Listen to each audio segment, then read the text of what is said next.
Class 10 की exercise high की का सवाल नंबर 18वां पढ़ने जा रहे हैं। 18वें सवाल में कह रहा है कि वह समांतर श्रेणी ज्ञात कीजिए जिसका तीसरा पद 16 है, तीसरा पद 16 है, सातवां पद और पांचवें पद का अंतर जो है वो 12 है, यानी सातवां पद पांचवें पद से 12 अधिक है। तो यहाँ पर समांतर श्रेणी का तीसरा पद 16 है, समांतर श्रेणी का तीसरा पद बराबर 16 है, सातवें पद, सातवां पद और पांचवा पद का जो अंतर है वो 12 है। सातवें पद और पांचवें पद के बीच का जो अंतर है वो हमारा 12 है। तो यहाँ पर कह रहा है कि वह समांतर श्रेणी ज्ञात करनी है। तो समांतर श्रेणी का तीसरा पद माने a3 बराबर a प्लस 2d, a3 बराबर a प्लस 2d और a3 का मान कितना है 16 बराबर a प्लस 2d, हमारा फर्स्ट समीकरण हो गया। फिर कह रहा है सातवां और पांचवें पद का अंतर a7 माइनस a5 का जो अंतर है वो 12 है, ठीक है, क्योंकि a7 जो है वो a5 से कितना अधिक है, 12 अधिक है। तो a7 बराबर a प्लस 6d और a5 बराबर a प्लस 4d बराबर 12। a plus 6d minus a और यहाँ पर हो जाएगा माइनस a 4d बराबर 12। a से a कैंसिल कर दो, 6d में से 4d चले जाएंगे तो बचेगा 2d बराबर 12। तो d बराबर आ जाएगा 12/2, d बराबर 6, d बराबर 6। तो साफ उत्तर आ गया 6। समीकरण 1 में d का मान, तो पहला समीकरण था a प्लस 2d बराबर 16, a प्लस 2 इंटू 6 बराबर 16, तो a बराबर 16 माइनस 12, a बराबर आ जाएगा 4। तो पहला पद 4 है, पहला पद 4 है और d बराबर कितना है 16 है। यहाँ पर समांतर श्रेणी क्या करनी है, तो a बराबर a1 बराबर हो जाएगा 4, a2 बराबर a प्लस 2d 1d, तो a की जगह पे 4 प्लस 6 बराबर 10, a3 बराबर a plus 2d 4 plus 2 into 6, 6 दूनी 12 और 4 कितने हो गए 16, a4 बराबर a प्लस 3d, तो 4 प्लस 3 इंटू 6, 6 तीन का 18 और 4 22। तो हमारी समांतर श्रेणी बन गई AP बराबर 4 10 16 22 डॉट डॉट डॉट, ये हमारी समांतर श्रेणी है। तो हमारे पास समांतर श्रेणी का तीसरा पद दिया है, तो a3 बराबर a प्लस 2d, तो ये हमारा पहला समीकरण बन जाएगा। फिर यहाँ पर सातवें पद और पांचवें पद का अंतर जो है वो 12 है, इनका अंतर निकालेंगे तो d निकल आएगा। d का मान समीकरण नंबर 1 में रख देंगे तो a का मान निकल आएगा, a का मान और d का मान निकल आएगा। आप श्रेणी ज्ञात कर सकते हो। इसके बाद सवाल नंबर अगला है, समांतर श्रेणी 3 15 27 39 का कौन सा पद 54वें पद से 132 अधिक है। तो सबसे पहले जो आपके पास समांतर श्रेणी दे रखी है, समांतर श्रेणी है 3 15 27 39, 3 15 27 39 का सबसे पहले हम 54वां पद निकाल लें। 54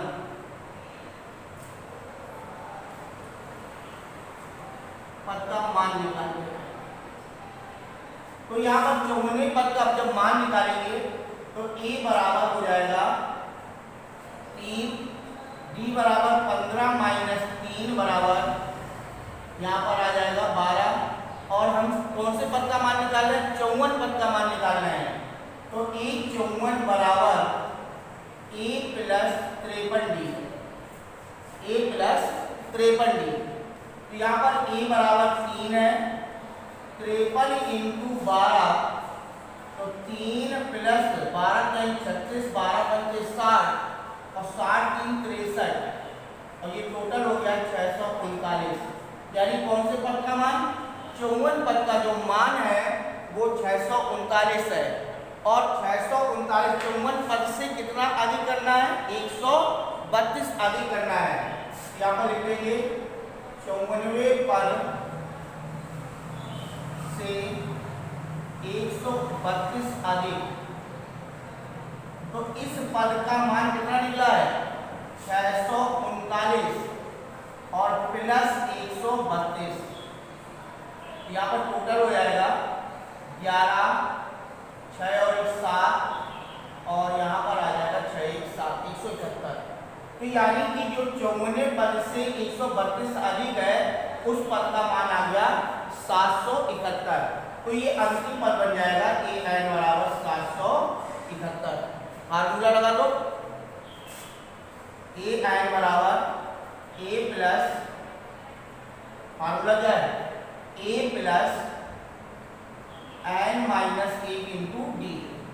तो यहाँ पर an का मान कितना निकला है? 771 बराबर a की जगह पे आ जाएगा 3, n माइनस 1 इंटू डी का मान कितना निकला है? 12। 7 7 1 माइनस 3 बराबर 12n माइनस 12। इसको घटा देंगे तो 11 में से 3 गए 8, यहाँ पर बचे 6, 768, 12 को इस तरफ लाओगे तो प्लस की 12 बराबर 12n। तो 12n बराबर 0, 7 और 1 8, 780, n बराबर 780 बचे 12, 12 छंग 72, 12 पंचे 60, n बराबर कितना हो जाएगा? 65वां पद हो जाएगा। यानी कि जो 65वां पद है उस पद का मान 54 वाले पद से कितना अधिक है? 132 अधिक है। तो यहाँ पर फिर से समझो कि एक जो समांतर श्रेणी दे रखी है उसका 54 पद से हमें कितने का मान निकालना है? 132 अधिक हो उस पद का मान निकालना है, उस पद को निकालना है, पद को निकालना है। तो सबसे पहले हम 54 पद का मान निकालेंगे। तो 54 पद का मान ये हमारा निकल आएगा। उस 54 वाले पद पे हम कितना जोड़ दें? 132 ऐड कर दें तो टोटल योग हो जाएगा 771। अब ये 771 कौन से नंबर का पद है तो उस पद को निकालना है। तो ये फार्मूला लगा करके उसके पद की संख्या निकाल देंगे कि उस पद की संख्या कितनी है? 65 पद।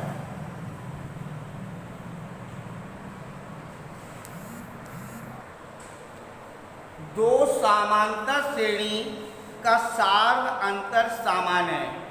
दो समांतर श्रेणी का सार्व अंतर समान है यदि इसके 100वें पदों का अंतर 100 है तो इनके 1000वें पदों का अंतर क्या होगा? दो समांतर श्रेणी के सार्व अंतर क्या है? समान है, सार्व अंतर समान है। दो समांतर श्रेणी के सार्व अंतर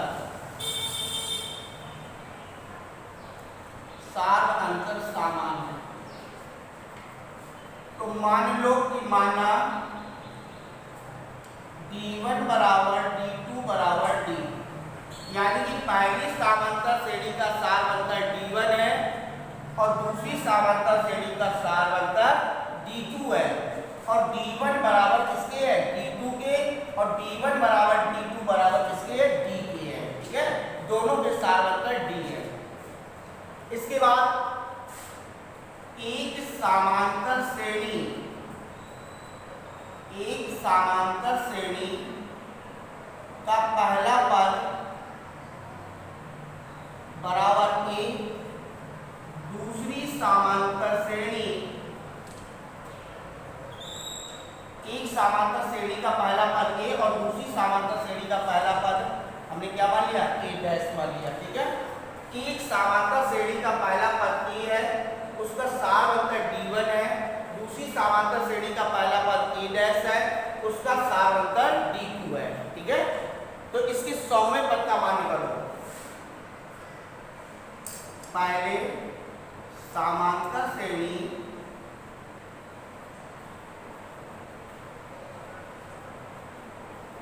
के 100वें पद का मान, 100वें पद का मान, तो ये हो जाएगा A100 बराबर A100 बराबर A plus n minus A into D, और डी कौन सी है, D1 है, ठीक है। तो यहाँ पर हो जाएगा A की जगह पे A आ जाएगा, n की जगह पे कितना हो जाएगा 100 माइनस ए इंटू डी, D1 का मान D है, तो यहाँ पर हो जाएगा A प्लस 99 D। इसके बाद दूसरी समांतर श्रेणी के 100वें पद का मान, दूसरी समांतर श्रेणी के 100वें पद का मान, 100वें पद का मान A-100 बराबर आ जाएगा A- प्लस 99 D2, तो ये हो जाएगा A- प्लस 99 D। जिस तरीके से ये लगाया ऐसे इसको D2 को निकालेंगे, A100 को निकालेंगे तो इसका मान निकल आएगा। अब कह रहा है इनका और इनका जो अंतर है वो कितना है, 100 है। A100 माइनस A-100 का अंतर जो है वो 100 है, और इसका जो मान निकला है A plus 99D minus A- plus 99D बराबर आ जाएगा 100। तो A plus 99D minus A- minus 99D बराबर 100। 99D कैंसिल कर लो, A माइनस A- बराबर कितना आ गया 100, ये हमारा पहला समीकरण हो गया, ठीक है। अब हमें कौन से पद का निकालना है, 1000वें पद का निकालना है। तो पहली समांतर श्रेणी के 1000वें पद का मान, तो 1000वें पद का मान हो जाएगा A1000 बराबर A प्लस 999 D1, तो यहाँ पर आ जाएगा A प्लस 999 D। फिर इसके बाद दूसरी समांतर श्रेणी के 1000वें पद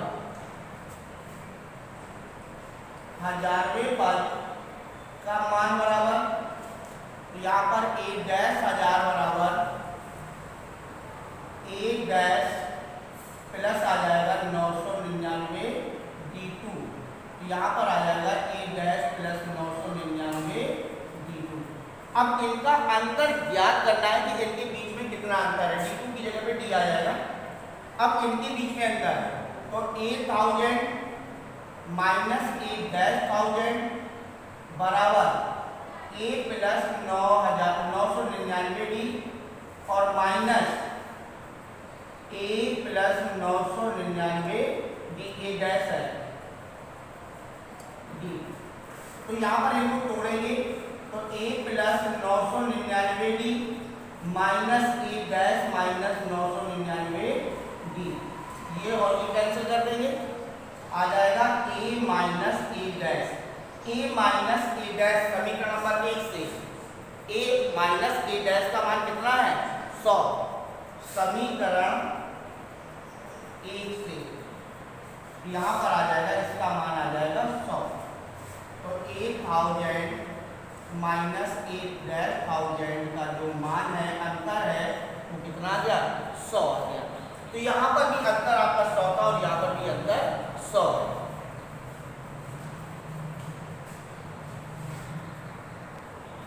इसके बाद सवाल नंबर 21वां, किसी समांतर श्रेणी के चौथे और 8वें पद का योग 24 है, छठे और 10वें पद का योग 44 है, उस समांतर श्रेणी को ज्ञात कीजिए। तो चौथे और 8वें पद का योग है A4 प्लस A8 बराबर 24। चौथे पद और 8वें पद का योग कितना है 24 है। तो चौथा पद बराबर A प्लस 3D और प्लस A प्लस 7D बराबर 24, ठीक है। चौथा पद बराबर A प्लस 3D और 8वां पद बराबर a प्लस 7d। तो a और e कितना होगा 2a प्लस 10d बराबर 24। इसमें 2 कॉमन ले लिया तो a प्लस 5d बराबर 24, 2 से काट दो 12 बार, तो ये आ जाएगा a प्लस 5d बराबर 12। ये हमारा फर्स्ट समीकरण हो गया। फिर इसके बाद जैसे a4 और e8 का योग 24 है, इसी प्रकार से अगले पदों का योग, छठे और 10वें पद का योग 44 है। a6 प्लस a10 का योग जो है वो 44 है। तो यहाँ पर आ जाएगा a plus 5d plus a plus 9d बराबर 44। तो यहाँ पर हो जाएगा a और a 2a 14d बराबर 44। इसमें 2 कॉमन ले लिया तो a प्लस 60d बराबर 44, 2 से काट दो 22 आ जाएगा। तो a प्लस 60d बराबर 22 ये हमारा दूसरा समीकरण होता है। ठीक है, तो पहला और दूसरा समीकरण में a और e बराबर है, तो समीकरण 1 हुआ 2 से, तो ये हो जाएगा a प्लस 5d बराबर 12 और a प्लस 7d बराबर 22। माइनस माइनस माइनस ये कैंसिल कर देंगे, माइनस के 2d बराबर माइनस के 10, 2 पंचे 10, d बराबर कितना आ गया 5, d बराबर 5। समीकरण नंबर 1 में मान रखने पर समीकरण 1 में d का मान, यहाँ पर a प्लस आपका था 5d बराबर 12, इसमें d का मान निकला है 5, तो a प्लस 5 इंटू 5 बराबर 12, तो a बराबर 12 माइनस 25, a बराबर आ जाएगा माइनस के 13। तो a बराबर माइनस 13 और b बराबर कितना निकला 5, b बराबर 5। अब कह रहा है उसकी समांतर श्रेणी याद कीजिए, समांतर श्रेणी के 3 पद याद करना है। तो a बराबर a1 बराबर माइनस 13, a2 बराबर a प्लस d, ये हो जाएगा माइनस 13 प्लस के 5 बराबर माइनस के 8, और इसके बाद a3 बराबर a प्लस 2d, ये हो जाएगा माइनस के 13 प्लस 2 इंटू 5, 5 दूनी 10, 10 में से 13 चले गए माइनस के 3। तो यहाँ पर 3 पद आ गए, माइनस 13, माइनस 8 और माइनस के 3। इसके बाद अगला सवाल है 22वां।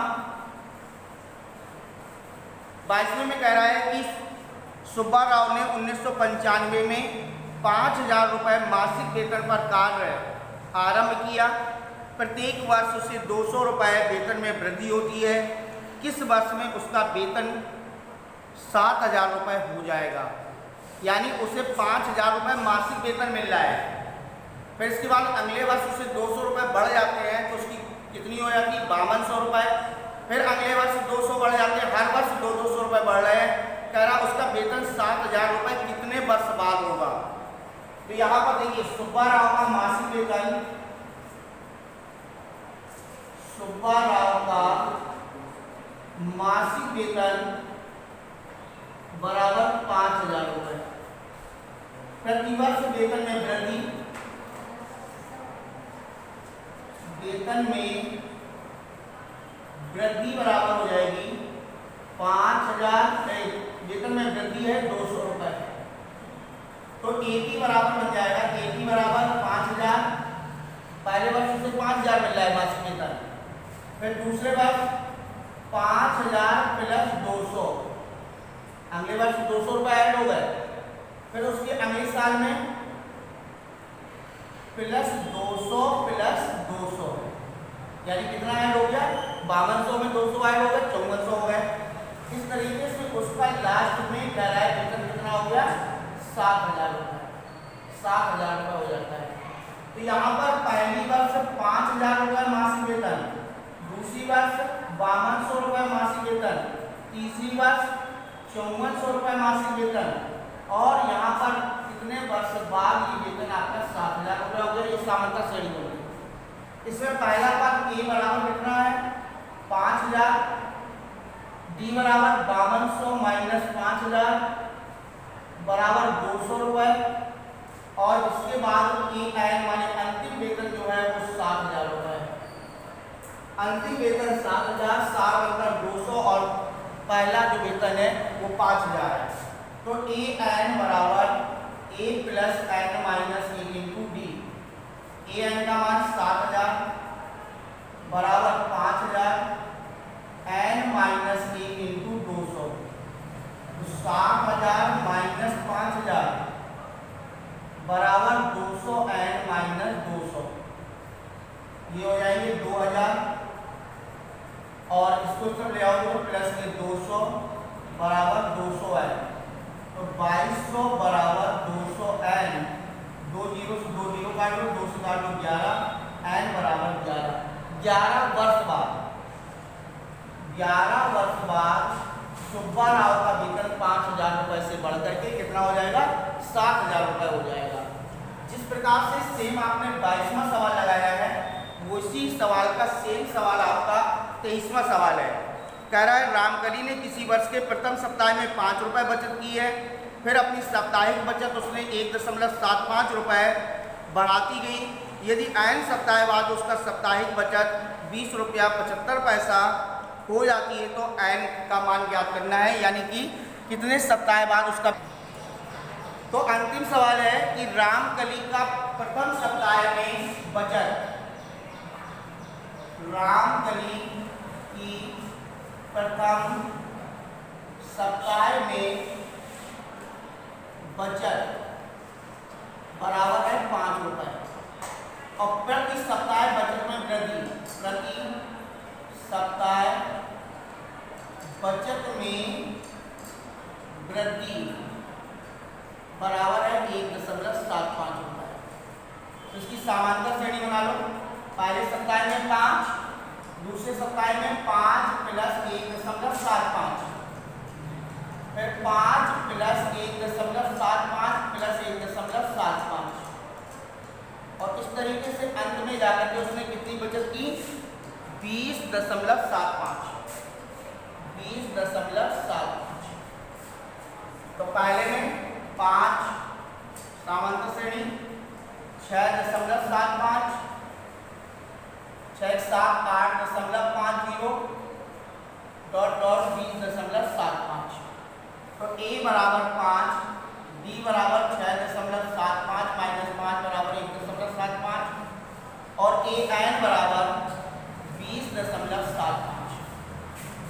तो a n बराबर a plus n minus 1 into D. तो यहाँ पर हो जाएगा 20.75 बराबर 5 प्लस n माइनस 1 इंटू 1.75। तो 20.75 माइनस 5 बराबर n माइनस 1 इंटू 1.75। तो ये हो जाएगा 15.75। ये गुणा में है, इस तरफ आएंगे भाग में हो जाएंगे। 1.75 बराबर n माइनस 1, दशमलव डॉट ये 9 बार कैंसिल हो जाएगा। तो 9 प्लस 1 बराबर n, तो n बराबर आ जाएगा 10। तो 10 सप्ताह